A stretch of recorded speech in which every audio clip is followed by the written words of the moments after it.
আপনারা জানেন যে বঙ্গোপসাগরে যে আমাদের ঘূর্ণিঝড় রিমাল রয়েছে, সে আজকে সন্ধ্যা থেকেই তার উপকূলে প্রভাব বিস্তার করা শুরু করেছে এবং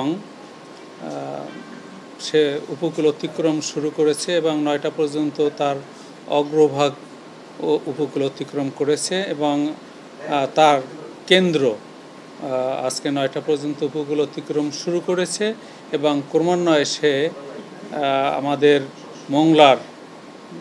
মোংলা থেকে দক্ষিণ পশ্চিমে খেপুপাড়া ও পশ্চিমবঙ্গের মাঝ বরাবর সে উপকূল অতিক্রম করছে এবং আপনারা জানেন যে একটি সাইক্লোনের ব্যাস অনেক বড় থাকে, সুতরাং তার সম্পূর্ণ জার্নি সম্পূর্ণ করতে আরও 5 থেকে 6 ঘন্টা সময় লাগতে পারে। এর সাথে আপনাদের থাকবে ভারী বৃষ্টিপাত, দমকা বাতাস এবং ঝোড়ো হাওয়া এবং আজকে জানেন এখন যেহেতু উপকূল অতিক্রম এখনও চলমান রয়েছে, সেই কারণে এই ঘূর্ণিঝড়ের সাথে সংশ্লিষ্ট থাকে বায়ুতাড়িত জলোচ্ছ্বাস।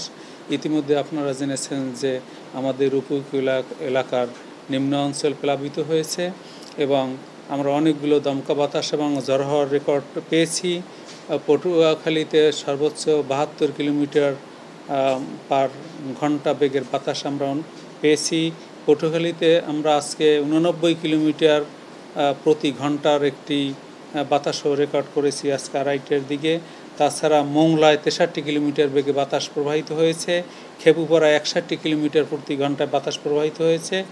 তাছাড়া খেপুপাড়াতে আজকে রাত 8:30টায় 65 কিলোমিটার গতিবেগের একটি বাতাস রেকর্ড করা হয়েছে। সুতরাং এখনও যেহেতু এই ঘূর্ণিঝড়টি উপকূল অতিক্রম অব্যাহত রেখেছে এবং তার এই কমপ্লিট জার্নি সম্পন্ন করতে আরও 5 থেকে 6 ঘন্টা সময় লাগতে পারে, সেক্ষেত্রে কোথাও বাতাসের গতিবেগ বা দমকা বাতাস বা ঝোড়ো হাওয়া আমরা আশঙ্কা করছি যে কোনো জায়গায় 100 থেকে 120 কিলোমিটারের মধ্যে বাতাসের রেকর্ড আমরা হয়তোবা রাত 12টা থেকে ভোর রাতের মধ্যে আমরা পেতে পারি।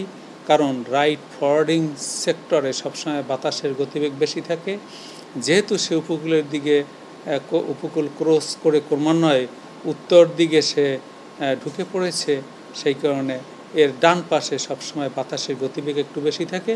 আমরা আশঙ্কা করছি যে বাতাসের গতিবেগ এবং রাত 12টার পর থেকে বৃষ্টিপাতের তীব্রতা এবং বাতাসের গতিবেগ একটু বৃদ্ধি পাওয়ার যথেষ্ট সম্ভাবনা রয়েছে। এ হলো মোটামুটি ঘূর্ণিঝড় সম্পর্কিত আমাদের সর্বশেষ পরিস্থিতি।